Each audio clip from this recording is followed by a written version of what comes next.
안녕하십니까. 현대투자연구소 송조입니다. 자, 이번 시간은 스튜디오 드래곤 그리고 넷마블에 대해서 분석을 준비해 봤습니다.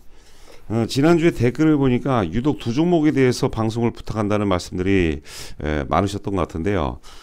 사실 두 종목 모두 오랫동안 주가가 부진한 상태지만은 제가 그 추천할 당시 그 생각하고는 아직까지는 전혀 변함이 없습니다. 자, 오히려 지금은 이제 그 바닥에 따른 두 종목 모두 바닥에 따른 이제 공감대는 이제 형성이 된 것 같아요. 그래서 추가 하락 가능성은 대단히 낮지 않나 생각이 되는데요. 특히 이제 그 주식 초보분들 있죠. 뭐 주린이 그런 분들한테는 안정성을 갖춘 상태에서 우리가 밀년도 아니고 대략적으로 한 6개월 정도만 기다린다 하더라도 뭐 좋은 결과가 나오지 않을까 생각됩니다. 자, 그동안 이제 미우놀이에서 2022년도는 이제 100조로 거듭나기를 기원하면서 방송을 시작해 보도록 하겠습니다. 자, 먼저 이제 스튜디오 드래곤 주봉 차트가 되겠습니다. 2018년도 이제 장중 최고점이 12만 3,500원 이후에 지금 아직까지 고점 아래에서 지금 그 주가가 하여튼 그 부진한 그런 모습을 보이고 있는데요. 현재 시간 지금 2시 4분을 통과하고 있는데 현재 주가는 지금 이제 플러스 1,300원이 나오고 있네요. 89,700원. 방금 전에 한 5분 전부터 갑자기 좀 상승을 보이고 있는데 현실적으로 88,000원대를 깰 가능성은 희박하다 봐야 되겠고 지금 이제 89,000원대를 깰 가능성은 좀 희박하지 않나 생각되고 있습니다. 자, 지금 차트에서 보실 것처럼 1차적으로 10만원, 11만원 정도 초반에서 11만 한 2천원, 3천원 정도 에서는 이제 상대적으로 저항 가능성이 있어 보여. 깊은 저항이 아니더라도 하여튼 그 저항 가능성이 있겠고, 만약에 11만원대 초반을 돌파해 준다면 역사적 최고점이 12만 3,500원이거든요. 자, 제가 이제 스튜디오 드래곤 최초로 이제 추천할 때 12만 3,500원을 돌파하게 되면 기본적으로 15만원 봐야 되겠죠. 15만원 플러스 신고가 돌파에 따른 어떤 그 프리미엄을 적용한다면 15만원에서 한 20만원 정도까지도 우리가 좀 바라볼 수 있지 않을까 생각됩니다. 지금 20만원 정도까지 간다면 지금 현재 가격대에서 거의 뭐 100% 정도 수준이기 때문에 역시 그 반복적으로 말씀드리지만 안정성을 바탕으로 해서 뭐 우리가 상당 부분 어떤 그 수익을 기대해 볼 수 있는 종목이 아닌가 생각됩니다. 굉장히 좋죠. 자, 여하튼간 이제 명실상부 K드라마의 어떤 그 비교 불가한 넘버원이 아닌가 생각됩니다. 보시는 화면은 이제 DB투자증권의 12월 24일자 보고서입니다. 최근 보고서죠. 자, 보소 제목이 다시 돌아올 원조 드라마 맛집이라는 제목편을 썼는데, 자, 먼저 이제 4분기 실적으로 예상 실적을 한번 살펴보도록 하겠습니다. 뭐 보수적으로 접근했다고 하는데 매출액이 1,330억, 전년 동기 대비 이제 3.4% 정도 감소했고, 드라마 편수가 2020년 대비 한 편인가 좀 줄었습니다. 자, 영업이익은 이제 오히려 좀 작년 동기 대비해서 103억으로 이제 120% 정도 급등을 했다고 하고요. 자, 그리고 내년도가 이제 많이 기대가 되죠. 내년 하반기보다는 상반기 어떤 모멘텀들이 좀 많이 몰려 있는 것 같아요. 자, 첫 번째는 이제 가장 중요한 게 사실 우리가 어떤 그 제조업이라고 따지면은 생산량이 많게 되면 매출도 많고 거기에 따른 이제 영업이익도 증가할 수밖에 없겠죠.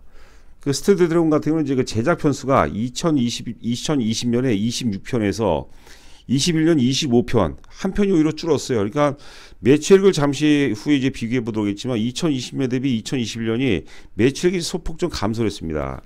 자, 그리고 올해 2022년이죠. 내년도 2020년에 보수적으로 보더라도 31편에서 33편 정도가 반영 예상이 된다고 하는데 역시 그 아웃풋이 많게 되면은 매출은 증가할 수밖에 없겠고 인가성이 굉장히 높죠. 자, 그리고 영업이익 또한 상당 부분 증가할 가능성이 높지 않을까 생각됩니다. 두 번째가 이제 그 해외 현지 제작으로 국내 제작사 중에서 차별화가 뭐 본격화될 것이라고 얘기했는데 사실 스튜디오 드래곤의 이제 핵심 상승 논리는 여러 차례 말씀드렸지만 일단은 그 넷플릭스에 이어서 지난 그 11월 달에 애플 TV하고 이제 디즈니 TV가 이제 국내에 상륙을 했죠. 그러니까 제작사 입장에서는 영업 환경이 굉장히 좋아지는 겁니다. 일단은 그 가격 협상 차원에서도 굉장히 유리할 수밖에 없어요. 자, 그리고 워낙 그 미국 제작사들 같은 경우는 이제 그 캐파가 크기 때문에 국내 드라마 대비해서 제작비가 뭐 다 작게는 뭐 5배에서 10배 이상 든다고 하거든요. 그렇기 때문에 이제 타임라인 쪽에서 가파른 성장이 기대가 된다.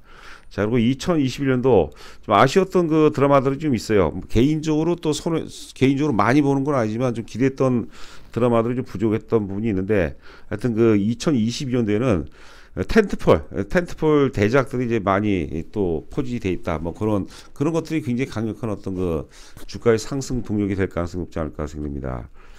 자, 예상 실적을 한번 보도록 하겠습니다. 영업이익 기준으로 보면 2019년도 290억에서 2020년 490억.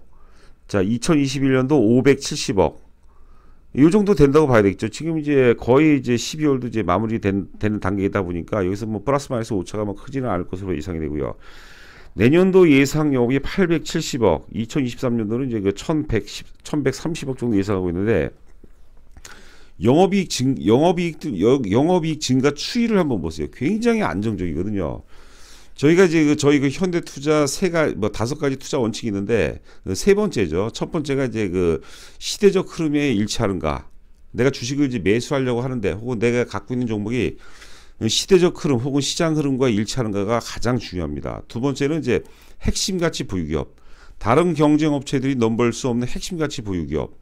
자, 세 번째가 이제 이익의 질이에요. 네 번째가 이제 뭐 수급. 다섯 번째가 이제 뭐 차트 완성도. 이렇게 저희가 이제 5가지 저희 그 현대투자연구소 투자 원칙이 있는데, 첫 번째도 맞고 두 번째도 맞고 세 번째도 맞아요. 수급도 개선되고 있고요. 하여튼 그 여러 가지 조건들이 맞아지고 있다. 특히 이제 영업이익 증가, 뭐 매출액도 그렇고 영업이익 증가 추세를 보면 굉장히 안정적으로 지금 증가 추세가 이어지고 있죠.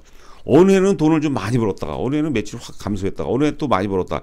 이런 것들은 여러분들 굉장히 안 좋은 거죠. 그러니까 보통 이제 메이저급 이제 우리가 뭐 큰 손이라고 해야 되나요? 그게 뭐 개인이 됐든 기관이든 외국인이 됐든 메이저 세력 입장에서는 이렇게 그 실적 불확실성이 큰 게 안 좋은 겁니다. 아마도 지금 스튜디오들 것처럼 이렇게 그 매출이라든가 영업이익이 꾸준하게 증가하는 것을 가장 선호한다, 이렇게 그 보시면 될 것 같습니다. 굉장히 좋은 회사입니다, 여러분들. 여하튼간에 제가 이제 작년에도 작년 같은 경우는 제가 스튜디오를 추천해서 이제 그 수익이 좀 많이 났고, 그 올해 같은 경우는 별로 이제 재미는 없었는데, 이 본질은 기업에 대한 본질은 변함이 없다, 이렇게 보시면 될 것 같아요. 자, 두 번째는 넷마블입니다. 넷마블 먼저 그 차트 보시게 되면, 우리가 이제 2020년도 때 6월달에 9만 원대에서 저희 주력주로 진짜 핵심 주력주였고, 이거로 이제 사실 수익이 좀 많이 났어요. 저희 회원이 아니더라도 유튜브 방송을 보신 분들이 굉장히 또 깔끔했죠. 추천하고 이제 얼마 안 돼서 주가가 급등하기 시작했고, 정확히 또 20만 원에서 전량 매도를 또 이겼습니다. 거래 상투와 주가 상투가 일치가 되죠. 자, 여튼간에 그 이후에 20만 원 고점 이후에 뭐 충분히 많이 빠졌습니다. 이제 12만 원도 한때 이제 훼손이 된 그런 상태인데, 12만 원 초반이면 여러분도 굉장히 그 매력적인 가격대라고 봐야 될 것 같아요. 자, 현재 시간 2시 10분을 통과하고 있는데 지금 플러스 1,000원 나오고 있네. 플러스 1,000원에서 12만 2천 원 정도. 저희 그 회원분들께도 뭐 12만 원 미만에서 뭐 계속해서 물량을 좀 사놓자, 모아나가자, 그런 말씀을 좀 많이 드렸거든요. 일단은 그 지는 게임이 아니죠. 이기는 게임이 전제하에서 시장의 흐름과 일치가 된다면 상당히 어떤 그 수익이 또 예상이 되지 않나 생각됩니다. 그냥 편하게 봐서는 지금 보시는 화면 역시도 주봉 차트가 되거든요. 15만 원이 좀 저항선이에요. 15만원에서 주가 흔들림이 좀 있을 거예요. 그런데 그 정도에서는 개의치 마시고 일단 그 역사 최고점 20만 원이 되겠죠. 일단 1차적으로 20만 원 혹은 그 돌파에도 우리가 좀 대비를 해야 되지 않을까 생각합니다. 그러니까 20만 원 정도가 올라오면 한 내가 만약에 1000주를 갖고 있다면 500주 정도 팔고, 그리고 500주로 또 다른 거 사지 마시고 좀 고점 대비해서 적당히 빠지면은 이제 더 사든가 뭐 그런 것도 이제 좋은 방법이 되지 않을까 생각됩니다.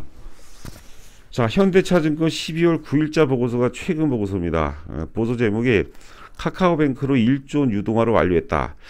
하여튼 이 넷마블은 여러분들 투자의 귀재인 것 같아요. 이 보시게 되면 참 이런 거 보면 저도 뭐 인정하고 싶지 않은데, 넷마블의 그 대표이사가 이제 그 방준혁 대표죠. 방시혁, 우리가 하이브 방시혁 대표 그 사촌 형이라고 하는데, 하여튼 그 투자의 귀재인 것 같아요.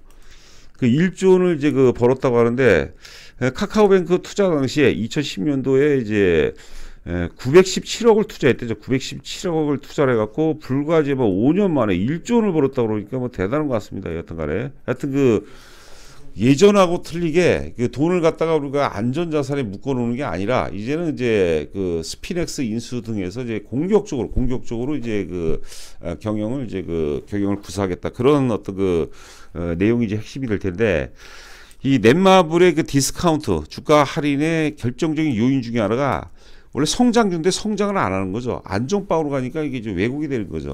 뭐 그 부분은 또 잠시 후에 구체적으로 알아보도록 하겠습니다. 일단 여하튼간에 핵심은 스피넥스입니다. 스피넥스 연결이 이제 내년서부터 이제 그 4분기서부터 이제 그 본격화 된다고 하는데, 여기 이제 아래 보시면은 이제 2021년도 예상 영업이익이 2천억이 2천억. 그러니까 이제 기존 넷마블에 플러스 2천억이 되다 보니까 볼륨이 커지죠.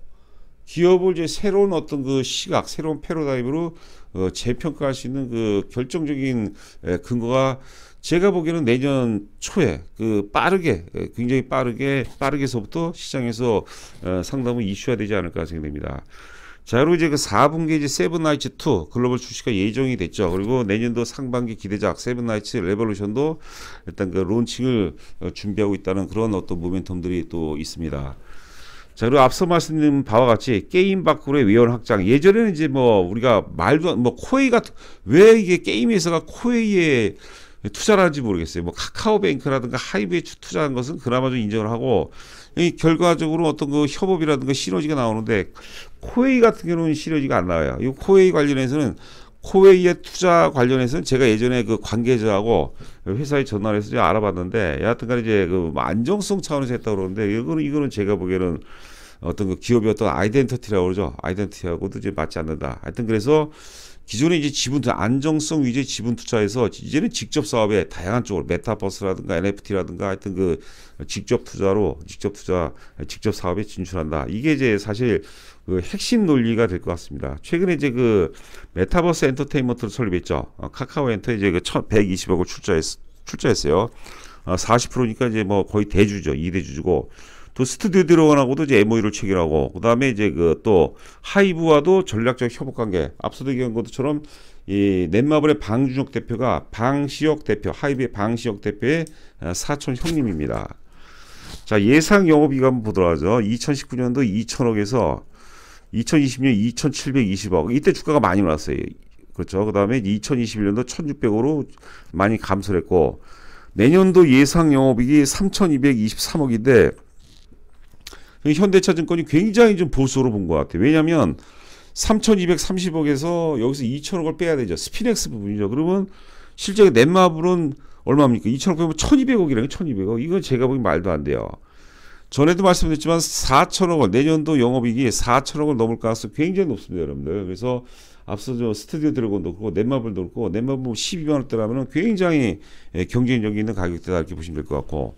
자, 오른쪽에 보면 이제 PBR이죠. PBR이 보면은 2019년도 1.8, 2.1, 1.9, 1.8. 성장주가 여러분들 2.0이 안 되는 거는 제가 이렇게 그 별로 이렇게 그 흔치 않는 일이에요. 그래서 제가 보기에는 최소한 내년도 예상 PBR이, 주당 순자산 비율이 3.0이 됩니다. 그러니까 PBR이 3.0이 되려면 주가가 그만큼 올라가야 되겠죠. 최소 올라가야 되겠죠. 4.0 돼도, 게임 회사는 이제 그 PBR이 4.0이 돼도, 4.0이 넘어가도 전혀 무리가 없어요. 그러니까 뭐 우리가 이제 이런 논리를 이제 감안해서 본다면 주가가 현 가격대에서 100% 올라가도 전혀 문제가 없다. 자, 이렇게 보시면 될 것 같습니다. 자, 저희 그 현대투자 회원 모집 관련해서 이제 상세하게 안내가 되어 있으니까 한번 읽어보시고 입금하시고, 그다음에 입금자 성명을 제 휴대폰 번호로 입금자 성명 보내주시면 제가 이제 현 시점에서 최적의 포트폴리오가 무엇인지에 대해서 제가 상세하게 말씀드리도록 하겠습니다. 자, 남은 시간도 건승하시 바라고 저는 또 내일 여러분들 찾아뵙도록 하겠습니다. 감사합니다.